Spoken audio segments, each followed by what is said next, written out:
What happened when my Uber must recognize me from my wife's Instagram pin? I was in Denver on a business trip, exhausted after a 14-hour flight delay. At 2 a.m., I finally grabbed an Uber from the airport to my hotel, planning to collapse into bed. My driver, a middle-aged guy named Rick, kept glancing at me in the rearview mirror. I was used to the occasional, you look familiar conversation, but too tired to engage. You are Melissa's husband, right? He finally asked. My exhaustion vanished instantly.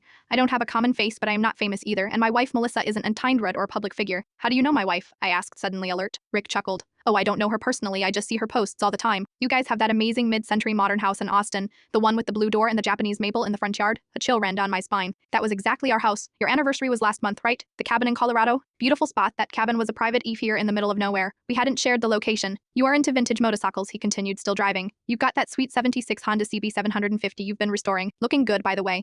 My motorcycle was parked in our garage. I never posted it on mine. Listen, man, I said, trying to keep my voice steady. How exactly do you know all this? Rick laughed. Oh, Melissa's Instagram is great. I love her content. The home renovation stuff, the cooking videos. She's really talented. My wife doesn't have a public Instagram, I said. Her account is private. Only friends and family. Rick went silent. The car seemed to slow slightly. That's weird, he finally said. Maybe I am thinking of someone else. The rest of the ride was painfully silent. When we arrived at my hotel, Rick turned to me with an uncomfortable smile. Sorry about the mix-up. Your stay in Denver. As I got out, he added, tell Melissa I said hi. Oh, and congrats on the baby news. We hadn't told anyone about the pregnancy yet. I sprinted to my hotel room and called Melissa. She answered groggily. Hey, quick question. Knight, who have you told about the pregnancy? Nobody, she mumbled. We agreed to wait until the first trimester was over, and your Instagram is still private.